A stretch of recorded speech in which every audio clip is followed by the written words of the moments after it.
Top. Bienvenue parmi nous à la Alia Week. Alors Frédéric, Ben, merci pour l'invitation. Moi, c'est un plaisir de participer à un événement avec vous. On avait beaucoup apprécié le premier, donc trop bien de revenir parler de CBD et de toutes ces applications avec vous. on avait déjà effectivement fait plusieurs choses ensemble et il y a eu plein de questions. Donc on s'est dit il fallait qu'on refasse quelque chose. C'est pour ça qu'on t'invite avec nous pour cette semaine sur la santé féminine et la santé des personnes menstruées. Je me suis déjà un petit peu présentée moi. Est-ce que tu peux te présenter et présenter un peu ARPA? Oui, tout à fait. Alors moi, je suis Frédéric, je suis le cofondateur de ARPA. ARPA, ça veut dire l'herbe, la plante en gascon landais. Donc le gascon, ben, c'est la langue de ma région d'origine, et c'est la région où j'habite. J'habite à Osgore, donc à côté de l'océan, dans le sud-ouest de la France. Moi, ça fait du coup 6-7 ans maintenant que je travaille dans le domaine du chanvre. Dans un premier temps, quand je suis revenu m'installer dans le sud-ouest, j'ai commencé à travailler pour le chanvre pour la partie alimentaire, c'est-à-dire on exploitait la graine de chanvre pour en faire des huiles alimentaires, des graines décortiquées, de la protéine. Et voilà, il faut savoir que le chanvre, c'est un super aliment aussi. Et du coup, c'est à ce moment-là que j'ai commencé à me passionner vraiment pour cette plante et du coup à être impliqué au niveau professionnel aussi dans ce secteur. Et petit à petit, je me suis penché sur les applications des cannabinoïdes, hein, donc c'est les molécules qu'on va trouver dans la fleur, et dont le CBD, dont on va parler spécifiquement aujourd'hui. Et ça, c'était donc il y a 3-4 ans. Petit à petit, j'ai commencé à envisager de créer ma propre structure, ma propre marque, et petit à petit, Arpa est né. Et donc voilà, Arpa aujourd'hui, c'est une marque de produits à base de CBD. On est vraiment concentré, nous, sur des huiles et des baumes. On est en train de diversifier aussi cette gamme-là, mais on est vraiment voilà, concentré là-dessus. On fait beaucoup de pédagogie, on amène beaucoup d'informations sur ce sujet. C'est vraiment moi un sujet qui me tient énormément à cœur, par lequel je suis passionné. J'espère qu'aujourd'hui, vous allez avoir un petit extrait de cette passion et je suis toujours ravi de répondre aux questions, quoi. Et donc toi, tu es basé dans les Landes? Ouais, tout à fait. Alors, pas aujourd'hui, du coup, là, j'ai la chance d'être sous la pluie parisienne aujourd'hui, tu vois. La chance, je sais pas. Ouais, mais du coup, mais sinon, ouais, on est à Osgore, on est vraiment juste à côté de la plage, dans la maison dans la forêt. Voilà, on a beaucoup de chance d'habiter là-bas. Il faut savoir en plus que les Landes, c'est une région historique et surtout actuellement très dynamique en termes de chanvre. On a la chance d'avoir plein d'acteurs, que ce soit des agriculteurs, des transformateurs, des distributeurs. Donc, c'est une région super dynamique dans le domaine du chanvre et du CBD. Donc, on se situe un petit peu au cœur de tout ça et on en est ravis, quoi. Et ce qui nous avait plu dans les premières collaborations qu'on avait fait avec toi, c'est qu'effectivement, tu as un vrai engagement sur le choix des personnes avec qui tu travailles et sur les partenaires que tu as. Ouais. Est-ce que tu peux nous raconter un petit peu les partenaires que tu as et comment tu travailles avec eux? Par partenaire, tu entends vraiment les producteurs avec qui je travaille, les choix. Ouais, Oui, le truc que j'expliquais et que j'ai commencé à expliquer là en introduction, c'est que du coup, moi, comme je suis dans ce domaine depuis quand même assez longtemps, j'ai appris à connaître aussi beaucoup de monde. Il faut savoir que le champ, c'est aussi un domaine de passionnés, hein. C'est souvent une plante qui attire des gens qui sont vraiment passionnés, qui ont envie de la défendre. C'est une plante qui a beaucoup souffert d'une mauvaise image pendant un siècle. Donc les gens qui sont impliqués là-dedans sont quand même assez militants et assez engagés. Et c'est vrai que moi j'ai eu la chance dans mon parcours de rencontrer pas mal voilà, d'acteurs passionnés. Et j'ai essayé au fur et à mesure de trouver moi des personnes avec qui partageaient cette passion, partageaient cette vision et pour essayer de proposer des produits, moi, qui correspondaient à la vision que j'en avais et aux attentes qu'on peut avoir de produits CBD. Donc, c'est un choix qui est toujours assez important pour moi. Donc, on travaille, nous, avec des acteurs en France, mais aussi à l'étranger. Moi, j'ai des producteurs qui sont en Suisse, des producteurs qui sont en Autriche et des producteurs qui sont en France, dans la région Aquitaine aussi. Et donc, ça, c'est vraiment pour la partie production à proprement parler. Et donc, quand j'entends production, c'est-à-dire culture du chanvre, transformation aussi. Et après, on a aussi, voilà, on collabore avec plein de personnes dans plein de domaines, à chaque fois avec ce lien commun qui est la passion. J'ai envie de dire, quelle qu'elle soit, j'aime travailler avec des gens qui travaillent avec le cœur, on va dire. qui s'engagent. Ouais. Et donc, pour reprendre un petit peu, parce qu'il y en a certainement qui connaissent, mais il y en a d'autres aussi qui ne connaissent pas du tout, est-ce que tu peux nous rappeler c'est quoi le CBD? Alors, le CBD, c'est donc ouais, en effet un nom dont on entend beaucoup parler là depuis 1 an, 2 ans, mais bon, c'est vrai que là, ça s'est vachement accéléré ces derniers temps. Il y a un engouement médiatique, on voit des boutiques fleurir à tous les coins de rue, notamment si vous habitez en ville, mais je crois que même dans tous les petits villages, maintenant, il y a… Ah, partout, partout. Ouais, et c'est vrai que c'est assez fou parce que, bon, comme je te disais, il y a 3 à 4 ans, nous, on regardait ce qui se faisait aux États-Unis, au Canada, où là-bas, il y avait un marché qui était naissant, qui était déjà bien en place, mais en France, c'était encore très très confidentiel et là c'est vrai que ça a explosé. Donc bah, le CBD, pour reprendre simplement, c'est une molécule, hein, son nom entier c'est cannabidiol. Donc c'est une molécule qu'on va trouver dans la fleur de chanvre. La fleur de chanvre, c'est la même chose que la fleur de cannabis. Il y a une seule plante, qui est voilà, une seule espèce qui s'appelle Cannabis sativa L. C'est le nom botanique, le nom latin et donc on l'appelle cannabis, on peut lui donner le nom de chanvre. Souvent, on va donner le nom de chanvre aux variétés historiquement qui vont être cultivées pour le côté industriel, c'est-à-dire bah, pour leurs graines, pour leurs fibres. Voilà, on connaît les applications du chanvre dans le textile, par exemple. Il faut savoir qu'on utilise aussi le chanvre en plasturgie pour faire des constructions, des isolations. Bon, enfin, le chanvre a des milliers d'applications. On a quand même tendance du coup à donner le nom de chanvre aux plantes qui sont utilisées pour ça, et on a tendance en général à utiliser le nom de cannabis couramment pour les variétés qui sont plutôt utilisées pour le côté médical et pour le côté récréatif qu'on connaît bien. En fait, donc dans la fleur de chanvre, ce que je te disais, donc on a le CBD, mais on a aussi plein d'autres molécules. Celle qui est très connue aussi, qui est liée au cannabis, bah, c'est le THC. C'est cette molécule qu'on va trouver dans les variétés qu'on va fumer pour le côté voilà, altération de conscience, récréatif, euphorisant. Cette molécule-là, donc le THC, elle est interdite en France. C'est celle-là qui est très contrôlée. Nous, on a le droit de cultiver des variétés dans lesquelles il y a un pourcentage très, très, très, très faible de THC, qui est de l'ordre de 0,2%, donc qui n'est absolument pas un pourcentage de toute façon qui va entraîner des effets psychotropes, tu vois, si tu l'as.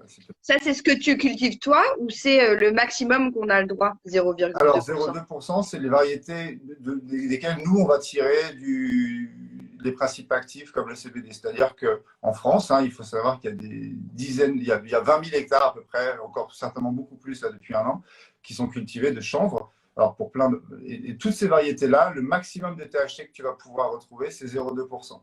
Et c'est de ces variétés-là, notamment, bah, qu'on va pouvoir extraire le CBD. Donc, donc voilà, donc le CBD, elle est présente dans la fleur.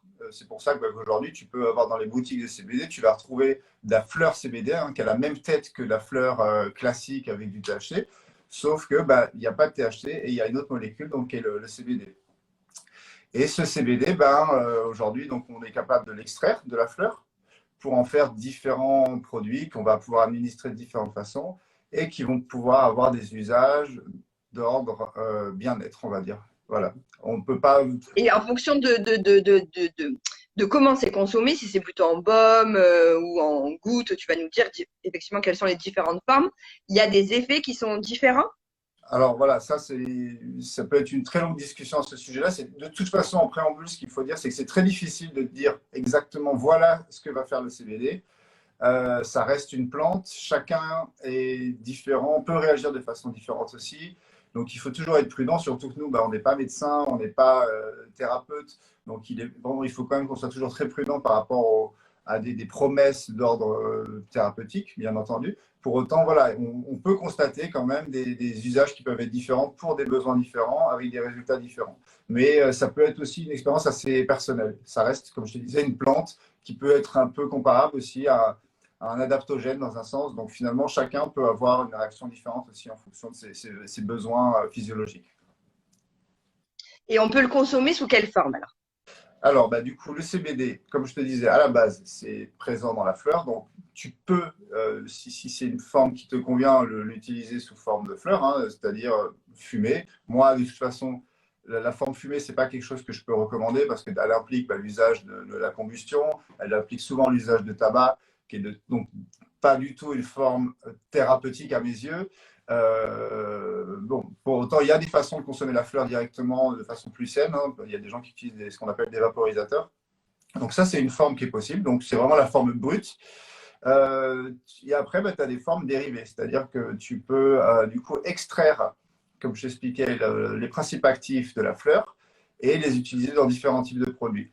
Tu as un produit qui est très communément utilisé sur le marché aujourd'hui, qui sont les huiles. Moi, c'est les produits principalement que je distribue, que je vends.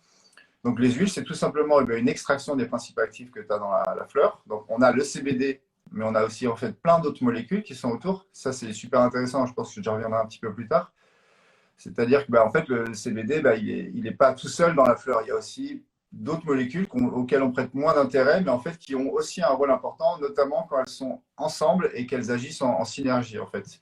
Du coup, ça permet d'amplifier aussi l'action du CBD, donc ce qui fait que souvent, tu as besoin de moins en prendre pour avoir un effet plus important. Donc ça, c'est très important. C'est aussi pour ça qu'il est souvent primordial de se tourner vers des produits assez complets, des bons produits qui sont bien faits, qui vont vraiment essayer de capter le maximum de principes actifs que tu as dans la fleur.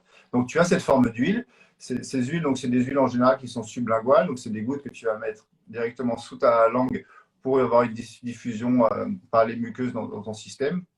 Je expliquerai un petit peu plus tard ce qu'on peut attendre de ces huiles et comment elles agissent aussi, comment on explique du coup l'action du CBD. Et après, bah, tu as des formes, par exemple, de baume ou de produits cosmétiques, tu vois, parce que le CBD peut avoir aussi une action sur la peau, ou sur des inflammations, par exemple, qui sont peu profondes. Donc là, tu peux avoir aussi une application locale du CBD sous forme de baume, sous forme d'huile, sous forme de crème. Ça, tu en trouves pas mal aussi pour les sportifs, par exemple. Tu as des personnes qui utilisent le CBD sous forme de suppositoire. Souvent des personnes qui ont des douleurs justement, tu vois, dans le bas du ventre. Ça peut être aussi des formes qui sont intéressantes. Tu as des lubrifiants au CBD aujourd'hui qui peuvent être aussi intéressants dans le cadre de pratiques intimes, mais aussi, tu vois, pour soulager des zones qui peuvent être inflammées. Et ça, c'est qu'il y a des personnes qui trouvent aussi un intérêt vraiment pertinent à ce niveau-là. Et voilà, après, aujourd'hui, quand tu t'intéresses au CBD, tu as l'impression qu'il peut y avoir du CBD dans tout et n'importe De quoi. partout. J'ai vu là qu'il y avait du produit pour les cils et pour les sourcils, je crois, avec du CBD. Donc, je ne sais pas si ils ont besoin d'être détendus ou tendus. Mais bon, en tout cas, voilà. Il y a des choses qui sont clairement des arguments marketing. Donc, je ne pourrais pas dire que c'est bien ou pas bien, mais du coup, il y en a un peu partout aussi. Et après, il y a des formes qui vont être plutôt quand même aujourd'hui adaptées à un usage bien-être thérapeutique et qui sont en général quand même des formes assez proches de ce que tu as dans la plante, quoi. Tu disais tout à l'heure que les effets vont dépendre vraiment de chacun et de chaque métabolisme finalement. Mais est-ce que tu peux quand même nous expliquer comment ça va agir sur le système nerveux?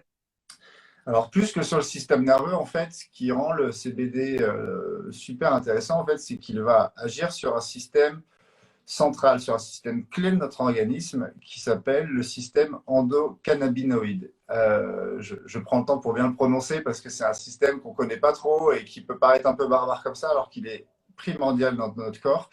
Peu de gens le connaissent. Il faut savoir qu'il est finalement encore pas trop étudié en école de médecine, surtout en France, alors que c'est quelque chose qui n'est pas du tout de la pseudoscience. Hein. C'est des choses qui sont complètement documentées depuis les années 90. En fait, ce système, il porte le nom de cannabis, donc endocannabinoïde, parce qu'il a été découvert grâce à l'étude du cannabis. C'est-à-dire que quand on a commencé à étudier pourquoi en fait le THC ou le cannabis en général avait quand même des actions si significatives qui étaient documentées depuis des milliers d'années. Donc, les chercheurs ont commencé à s'intéresser à ça. Ils se sont rendus compte qu'on avait dans notre corps des récepteurs distribués partout dans notre organisme, notamment très répandus sur le système nerveux, mais aussi voilà, sur tout le système immunitaire, système digestif, le système osseux, système reproductif. Et en fait, donc, c'est un ensemble de récepteurs qui constituent du coup un système. Ce système-là, donc, il va interagir avec des molécules telles que le CBD, mais il va forcément aussi interagir avec des molécules que notre corps va produire de façon indépendante. Hein, mais il n'y a pas un système dans notre corps qui existe parce qu'il y a une plante. Du coup, le CBD va venir dans une certaine façon mimer ou se rapprocher du fonctionnement de ces molécules qui sont produites naturellement par notre organisme et vont agir sur ces récepteurs. Et en fait, juste pour schématiser, ce qui est hyper important de comprendre, c'est que ce système, il permet de garantir ce qu'on appelle l'homéostasie de notre organisme, c'est-à-dire le fonctionnement à l'état optimal, le fonctionnement à l'état d'équilibre. Un petit peu à la manière, tu vois, d'une maison connectée ou quelque chose comme ça, où tu aurais… C'est fluide, voilà, tout se passe bien. si voyait que dans une pièce, il fait trop chaud, et qu'il recevait en temps réel l'information que il fait trop chaud, bah, donc il faut réguler la température. Et en fait, ce système, il faut vraiment l'envisager comme un ensemble de récepteurs qui seraient distribués partout sur ton organisme, qui permettrait, tu vois, à ton organisme de s'autoréguler. Et c'est hyper important. Et du coup, le CBD va venir agir un petit peu comme un, ouais, quelque chose qui va venir le dynamiser, quoi. Le dynamiser, l'équilibrer, lui permettre de fonctionner de façon optimale, quoi. Donc, ça va jouer sur l'organisme et j'imagine aussi que ça joue sur la santé mentale. Alors, du coup, voilà, ça va avoir un impact dans plein de domaines. Ça peut avoir un impact dans plein de domaines. Donc, comme je t'expliquais, ben, ça va avoir une action sur le système nerveux, ça va avoir une action sur des récepteurs aussi indépendants, par exemple les récepteurs GABA qu'on connaît bien, tu vois, qui sont des récepteurs qui sont un peu les pédales de frein de l'organisme au niveau. Donc tu vois, pour les gens par exemple qui sont très anxieux, très stressés, en fait, l'action du CBD, notamment sur ces récepteurs-là, peut avoir une action apaisante. On peut avoir aussi une action d'ordre anti-inflammatoire, du CBD. En fait, c'est difficile de faire précisément la liste de toutes les actions possibles, mais c'est plutôt qu'en fait, le CBD va, dans un sens, repermettre à ton corps progressivement de mieux se réguler, donc de réguler les inflammations.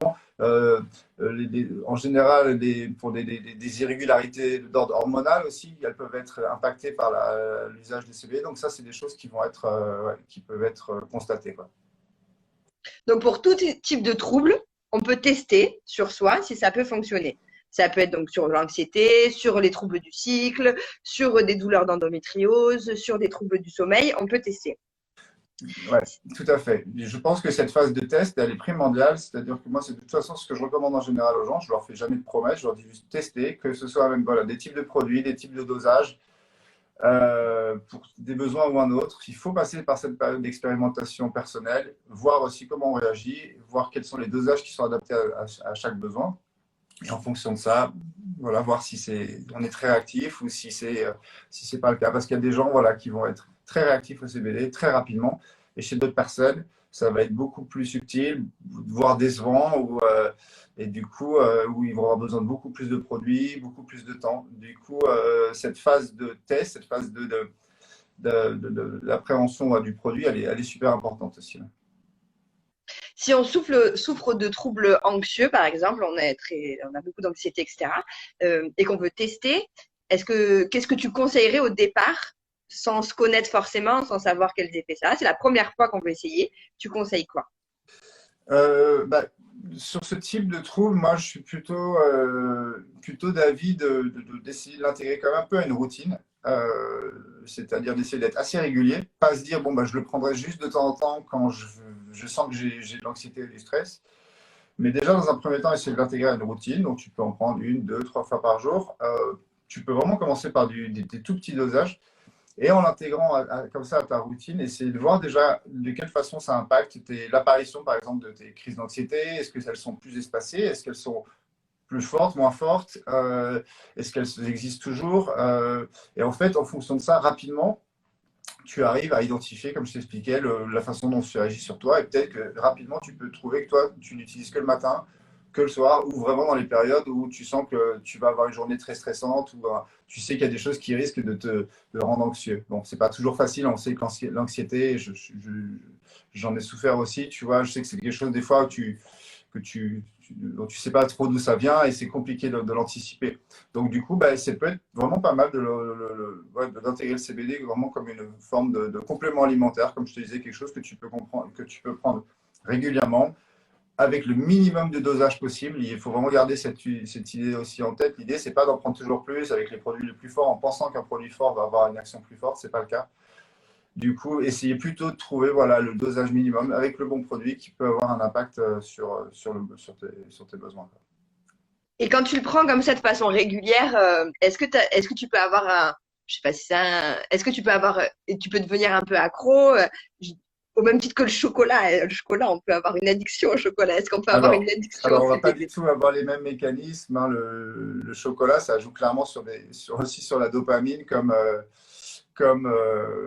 peut l'être le sucre, comme peut l'être le tabac, enfin la nicotine ou d'autres choses. Le CBD, à l'inverse, va plutôt agir sur ces récepteurs en les calmant, quoi. Du coup, on va plutôt même utiliser le CBD dans certains types pour les personnes qui essayent de s'affranchir de certaines addictions. Donc, le CBD, de toute façon, n'est pas addictif.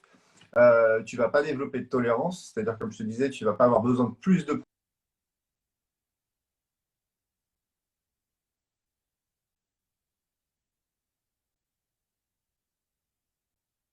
Oui, c'est bon. Euh, ouais, du coup, tu vas pas avoir besoin de plus de produits avec le temps pour avoir le même effet. Pour autant, voilà, je pense que c'est toujours important, comme je te disais aussi, de pouvoir arrêter d'en prendre, voir aussi comment ton organisme fonctionne sans le CBD. Mais on ne va pas avoir du tout cette sensation de manque que tu peux d'ailleurs retrouver avec le THC, qui va agir vraiment différemment. Donc non, pas de sensation de dépendance, pas de sensation de manque à proprement parler. Après, on sait aussi que ça peut être d'ordre psychologique. Il y a des personnes qui se reposent trop sur un produit quel qu'il soit pour, pour, pour leur bien-être. Et moi, je recommande en général quand même de tester, voilà, d'arrêter le produit si. Je t'ai perdu. Dites-nous si vous nous entendez bien, si c'est moi ou Ouais, c'est si bien c'est sûr. Frédéric. J'ai C'est bon. emprunté un téléphone, c'est bon.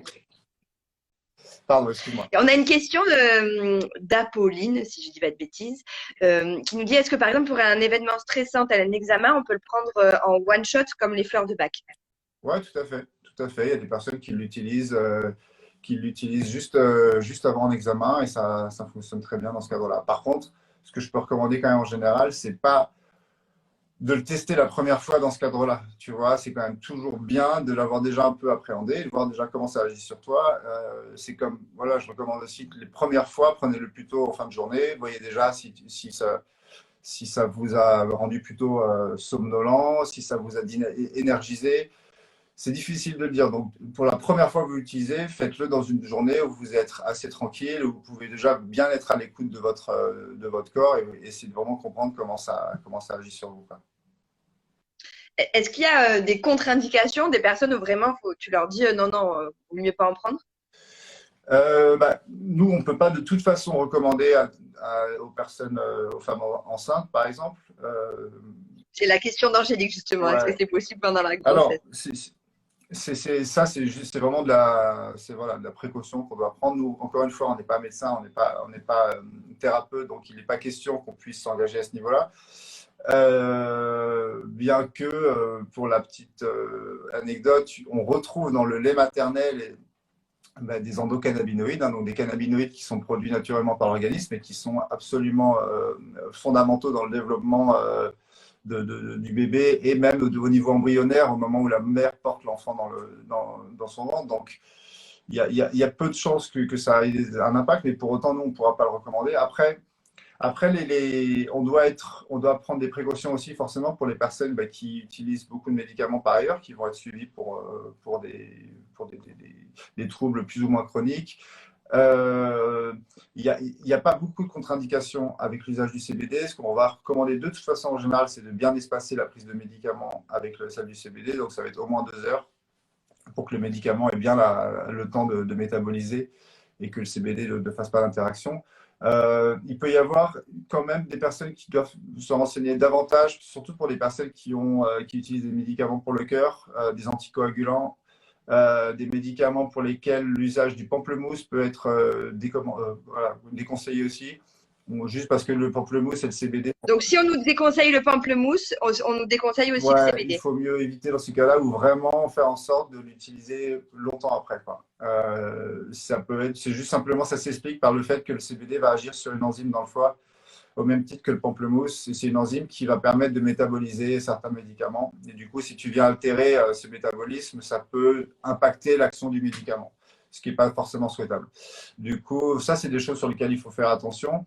Après, non, il y a tout le monde, entre guillemets, peut utiliser du CBD. Je dis toujours, voilà, tu n'as pas besoin de souffrir de quoi que ce soit, tu n'as pas besoin d'être malade, tu n'as pas besoin d'avoir des troubles particuliers pour utiliser le CBD. Tu peux vraiment l'envisager comme un complément d'équilibre à proprement parler. On a une question de Véro qui nous dit qu'on lui a conseillé d'utiliser de l'huile 3 gouttes le soir à 20%. Est-ce que c'est trop ou est-ce qu'il vaut mieux prendre 10% ou 15% pour commencer? Alors, je ne pourrais jamais dire c'est trop, c'est pas assez. Encore une fois, seule l'expérience pourra parler. En fait, tu vois, là, et entre un produit et un autre, tu peux avoir une efficacité très différente. Donc là, son 20%, je ne sais pas, tu vois, tu peux pas savoir ce que c'est De quel exactement, produit? en fait. Tu peux, comme j'expliquais tout à l'heure, selon la composition, en fait, de ton huile, tu peux avoir vraiment une efficacité très, très différente. C'est surtout à elle de dire. Si elle sent que ça agit très bien sur elle avec 3 gouttes de 20%, ben, j'ai envie de dire tant mieux. Dans ces cas-là, ben, il faudrait qu'elle essaye avec 2 gouttes. Et que si elle voit que c'est toujours aussi bien avec 2 gouttes, ben, qu'elle essaye avec 1 goutte. Si elle voit que c'est aussi bien, ben, elle peut passer sur du 10%. Et voilà, et elle peut fonctionner comme ça aussi. Il y a pas de c'est bien, c'est pas bien. C'est purement une question personnelle. Mais moi, j'entends beaucoup. Il y a beaucoup de gens qui me demandent c'est justement s'il faut absolument qu'ils commencent par du 20, du 30 parce qu'ils ont très mal ou qu'ils ont des gros problèmes de sommeil. Et moi, ce n'est pas du tout mon approche. D'ailleurs, moi, je ne propose pas plus de 10% parce que j'essaie de rester vraiment dans des produits les plus proches de ce qu'on a naturellement dans la plante. Et je suis persuadé qu'avec un bon produit à 5-10%, avec un bon dosage, avec de la patience, on peut en général trouver un effet qui va être comparable à ce que tu vas trouver avec d'autres produits plus dosés. Donc, il ne faut pas avoir cette logique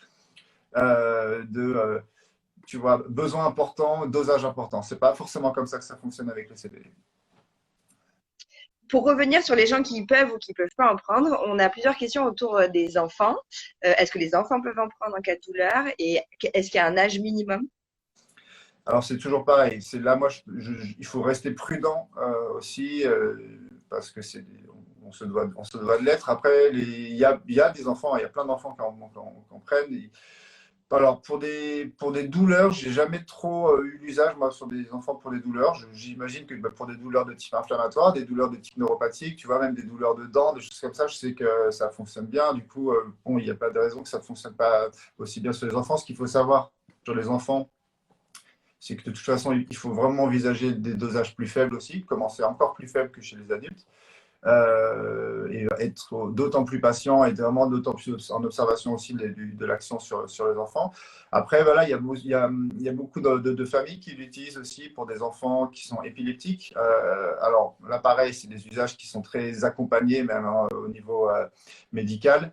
Il y a le CBD a été démocratisé il y a une dizaine d'années là aux États-Unis et c'est arrivé aussi un peu de la même façon en France avec justement des familles qui utilisaient le CBD pour accompagner leurs enfants qui étaient atteints d'épilepsie, de Dravet, des syndromes très lourds. Et en fait, le CBD, beaucoup mieux que certains médicaments qu'ils utilisaient, leur permettait d'espacer, voire de faire disparaître les crises et de diminuer, tu vois, la spasticité, des choses comme ça. Donc là, on est clairement sur des usages qui doivent être quand même très accompagnés. Moi, je ne pourrais pas recommander un usage comme ça. Mais en tout cas, c'est pour expliquer qu'il y a en tout cas des enfants qui l'utilisent. Il y a aussi des enfants qui l'utilisent enfin, des familles qui l'utilisent pour leurs enfants, qui sont atteints de troubles de l'attention. Tu as des enfants très dynamiques, on va dire, et je sais que j'ai des gens autour de moi qui l'utilisent voilà, par vraiment des petits dosages et que ça semble vraiment les apaiser sans, encore une fois, les ramollir ou les. Voilà, hein, on n'est pas du tout sur un produit qui va calmer à proprement parler, on est plus quelque chose qui vient équilibrer, apaiser, et du coup, on se sent bien sans être non plus fatigué ou ralenti, quoi. Il y a Aurélie qui nous dit qu'elle vient d'arriver sur le live et elle nous demande si effectivement, qu'est-ce que toi tu préfères comme type de forme de CBD, si c'est plutôt l'huile ou si c'est plutôt autre chose. Donc tu l'as déjà dit tout à l'heure, mais on peut lui Ouais. répondre. Non, genre, j'ai pas forcément. J'ai dit que du coup, voilà, il existait différentes formes. Hein. Nous, on propose principalement des huiles, des baumes. Là, on va avoir des tisanes, des gélules aussi. Ça, c'est des formes qui existent. Alors, bah, moi, à titre personnel, pour parler de mon histoire, il peut vraiment y avoir différents moments, différents besoins.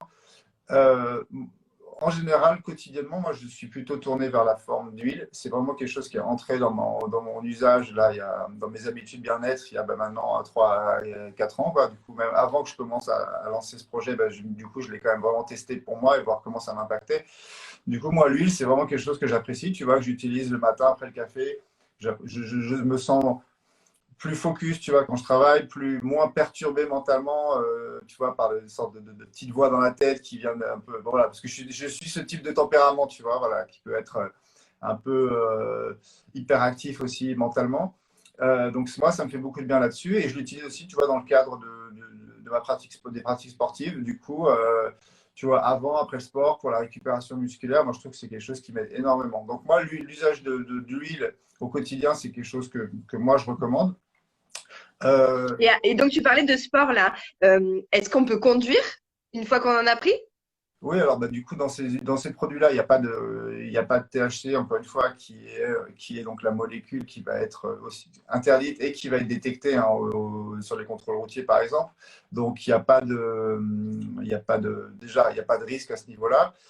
Et en plus de ça, il n'y a pas d'altération, encore une fois, de concentration, de conscience ou quoi que ce soit, comme peut l'induire quand même le THC quand il est consommé trop proche de la conduite.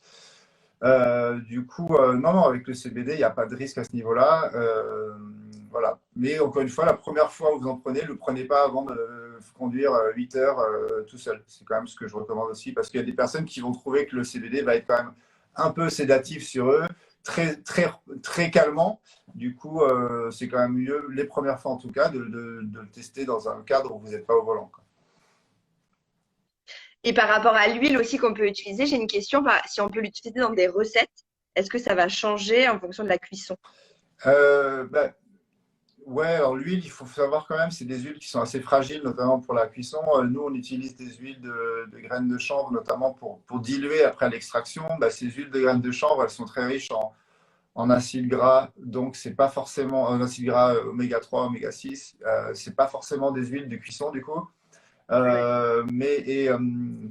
Et voilà, tu peux quand même perdre pas mal de principes en les utilisant de cette façon-là. Le problème aussi, c'est que le CBD va être liposoluble, c'est-à-dire qu'il va avoir besoin d'être mêlé à de la graisse pour être bien assimilé.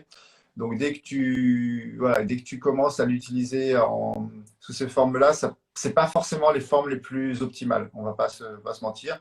Pas en tout cas sous forme d'huile. Après, il y a des personnes qui cuisinent directement aujourd'hui avec d'autres types d'extraction, qui cuisinent avec de la fleur, hein, même. Tu peux cuisiner, travailler la fleur. Du coup, en plus, ce qui est intéressant, c'est que tu vas aller travailler les arômes aussi hein, que tu vas trouver dans la fleur à l'état naturel.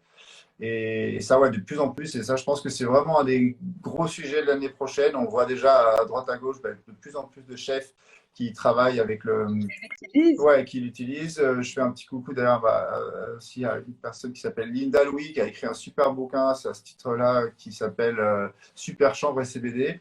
Et elle est photographe culinaire, elle est aussi pâtissière, enfin, elle fait plein de trucs. Et du coup, elle a déjà sorti un bouquin l'année dernière qui est vraiment intéressant. Je vous le recommande. D'ailleurs, il est sur notre site aussi si ça vous intéresse. Donc voilà, on a de plus en plus de chefs qui l'utilisent et je pense qu'on va avoir une démocratisation aussi dans ce sens-là dans les mois et dans les années à venir, quoi. Super. On commence à avoir des questions, puis nous, c'est notre sujet autour des douleurs de règles. Donc, on a vu que ça pouvait fonctionner pour tout type de douleur. Est-ce que tu peux nous dire par rapport aux douleurs de règles, comment ça agit en fait sur ces douleurs-là? En fait, c'est ce que je t'expliquais, on a quand même cette action anti-inflammatoire qui est du CBD, qui est quand même très reconnue, très documentée depuis des années. Et du coup, on a quand même vraiment cette action anti-inflammatoire qui, au moment des règles aussi, peut apaiser déjà l'inflammation et donc, du coup, l'apparition de douleurs. On a une action sur la douleur aussi, mais qui pas agir comme un antidouleur à proprement parler. On va plutôt avoir une action sur des récepteurs qui continuent de transmettre la douleur. Donc, on va avoir une action un petit peu sur le message de la douleur, mais on ne va pas avoir une action au même titre qu'un opiacé, par exemple, qui va vraiment permettre d'éteindre la douleur, même temporairement. Donc, on a plutôt cette action sur les douleurs de règles. En général, c'est plutôt l'action anti-inflammatoire qui va être apprécié. Et donc, il y a une question qui nous, j'ai plus vu le nom, mais la personne nous demande quand c'est qu'on le prend, est-ce que c'est mieux tous les mois? Est-ce que c'est pendant qu'on a mal? Est-ce que c'est un peu en anticipation parce qu'on sait que ça va arriver la douleur? Tu nous dis quoi? Alors, ouais, moi du coup, je recommande en général de commencer un petit peu en amont, c'est-à-dire d'essayer de commencer à l'intégrer, par exemple une semaine, 4-5 jours, on va dire, avant l'apparition des douleurs habituelles. Si c'est possible, si la femme est capable aussi de situer l'apparition régulièrement comme ça de ces douleurs, donc d'essayer de l'intégrer comme ça 4-5 jours en amont avec vraiment du micro-dosage, commencer voilà, en redistribuer de façon un petit peu homogène dans l'organisme et du coup d'augmenter progressivement jusqu'à l'apparition éventuelle des douleurs et dans ce cas-là revenir sur un dosage un peu plus important, voire même l'utiliser un peu en secours sur des moments, des phases où on a vraiment une douleur qui est beaucoup plus importante, quoi. Donc on peut vraiment avoir cette approche-là de l'introduction progressive et renfort justement vraiment au moment où la douleur est plus importante. On parle pas mal de massage abdominal, etc., quand on a des douleurs de règles. Vous faites des baumes, c'est ça? Ouais, tout à fait, on a des baumes. Et est-ce qu'on peut utiliser en cas de Ouais, tout à douleur fait. sur l'endroit où on a mal? Ouais, tout à fait. Du coup, le baume, le principe est assez simple, hein. C'est la même extraction en fait de la fleur, sauf que là, au lieu de la diluer dans une huile, on va la diluer dans un baume, donc avec du beurre de karité, d'huile de coco et des choses comme ça. Donc, ça permet une application locale, une diffusion assez homogène au niveau de la peau aussi. Donc, on a du coup pas mal de personnes qui vont l'utiliser pour des douleurs inflammatoires aussi, peu profonde aussi, tu vois, si c'est sûr que si c'est très très profond, en général, le baume ne va pas réussir à pénétrer à ce niveau-là. Mais on a beaucoup de personnes. Ça peut faire un complément avec l'huile, par Tout à exemple? fait, tu peux l'utiliser en complément. Mais moi, j'ai pas mal de clientes qui l'utilisent pendant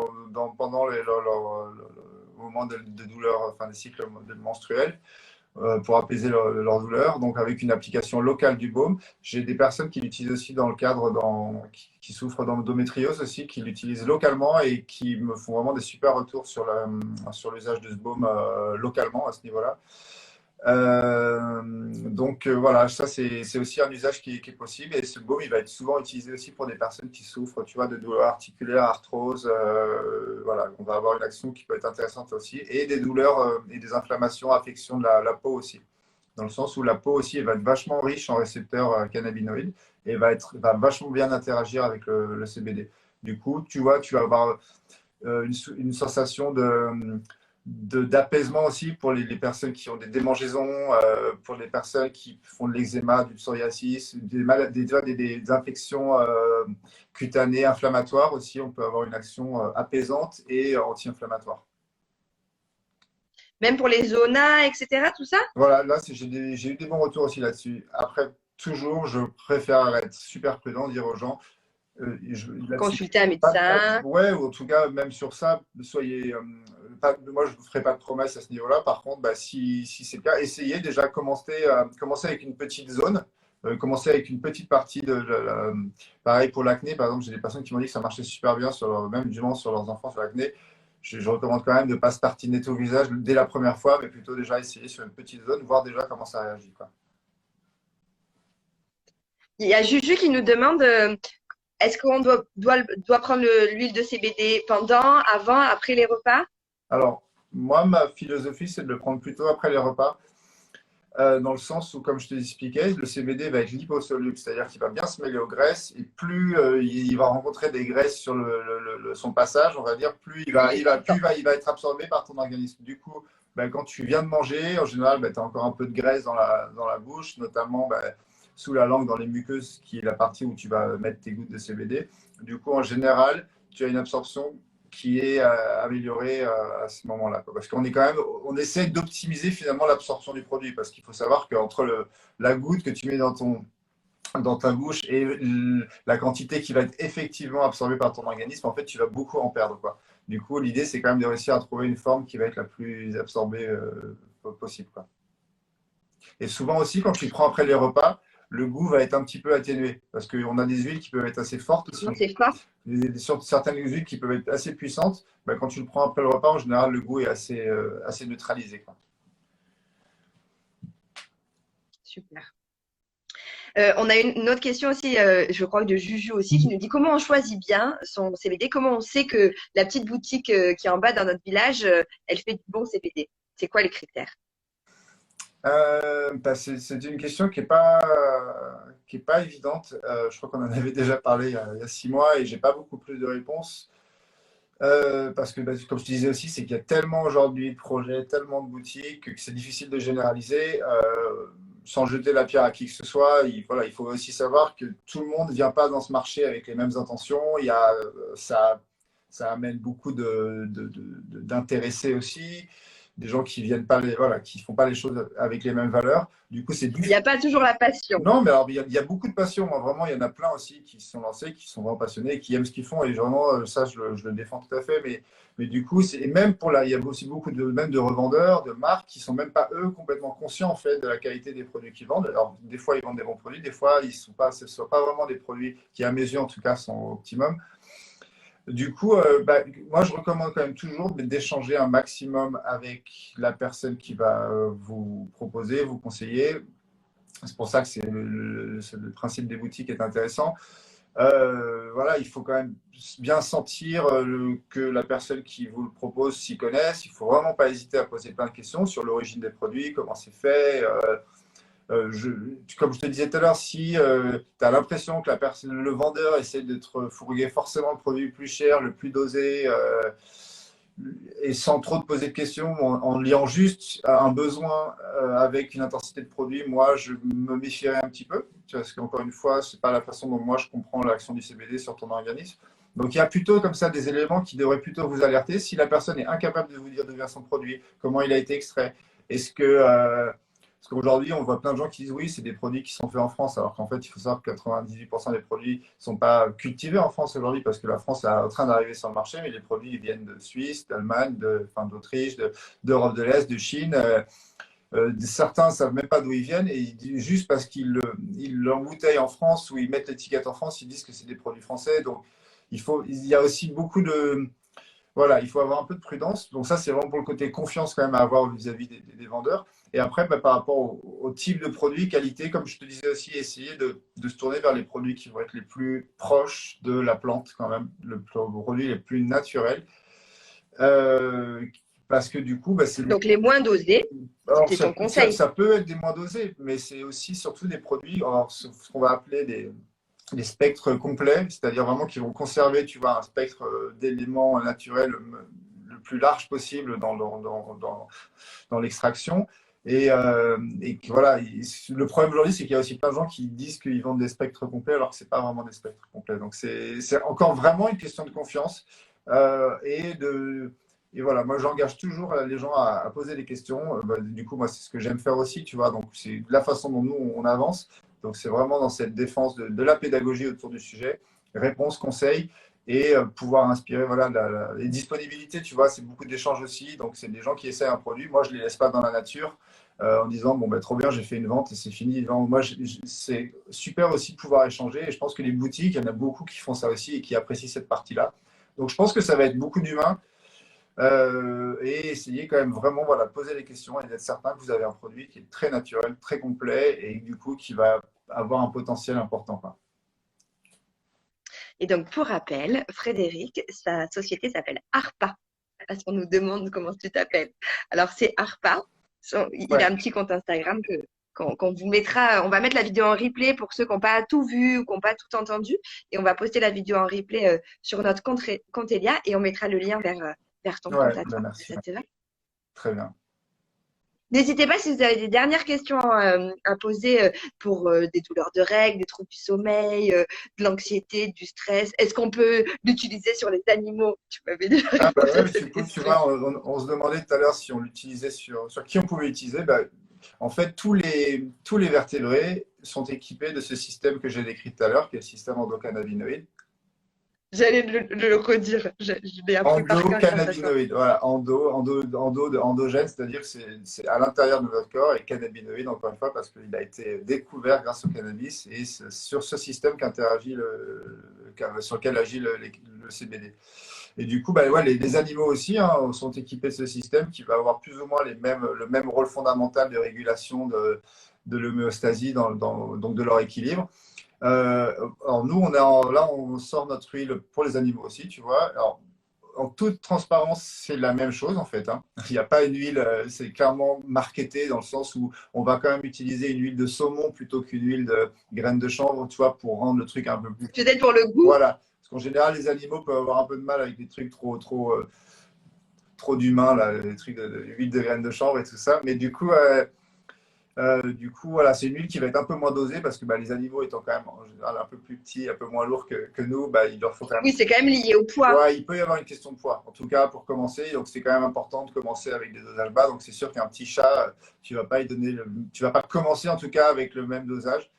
Et honnêtement, on a des retours incroyables hein, sur les animaux, que ce soit nous avec nos produits, mais surtout même aujourd'hui, il y a plein de témoignages, plein de vidéos que je vous engage à aller retrouver sur Internet de gens qui l'utilisent pour des animaux hyper anxieux, c'est-à-dire des chiens qui aboient tout le temps, qui socialement ont vraiment du mal, ou qui ont peur quand il y a de l'orage, de la tempête.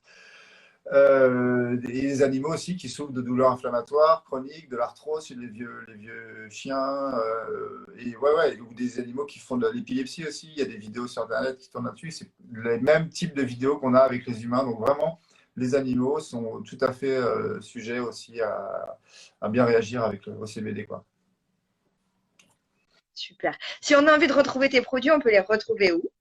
Eh bien, mes produits ils sont principalement disponibles sur le site web, du coup, comme tu l'as dit, c'est la marque, c'est ouais, ARPA. Ouais. ar-pa.fr. Sinon, voilà, vous nous suivez sur Instagram et vous retrouverez facilement les produits.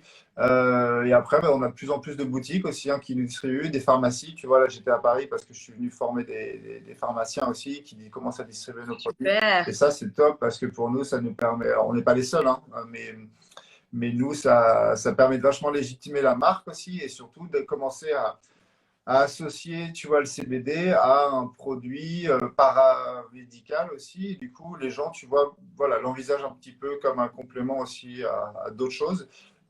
Et les pharmaciens l'intègrent de plus en plus aussi à leurs recommandations. Et ça, pour nous, c'est super parce que c'est déjà un pas de géant, tu vois, qui est fait sur la légitimisation de cette plante, enfin, dans un usage bien-être et thérapeutique, quoi. Super. Ben merci, j'en ai encore Ouais. appris d'autres, des nouvelles choses grâce à toi sur le CBD. Merci beaucoup pour ta Ouais, participation. avec grand. Merci à tous d'avoir été avec nous. Merci à toi, merci à Eliade encore pour votre confiance et toujours un plaisir hein, de pouvoir échanger à ce niveau-là. Et bah, du coup, là, on n'a peut-être pas pu répondre à toutes les questions. Je vois qu'il y en a qui sont arrivés en retard, tout ça, mais du coup, voilà, n'hésitez pas à me les poser directement sur Instagram. Moi, j'y réponds vraiment hyper rapidement. J'aime discuter de ce sujet, donc n'hésitez pas, voilà, que ce soit sur Instagram, sur le site ou autre, je répondrai. Super. Merci à toi, Ouais, Frédéric. Bonne merci à journée à tous. toi, salut. Bon appétit Ouais, et à bientôt. salut, ciao, ciao.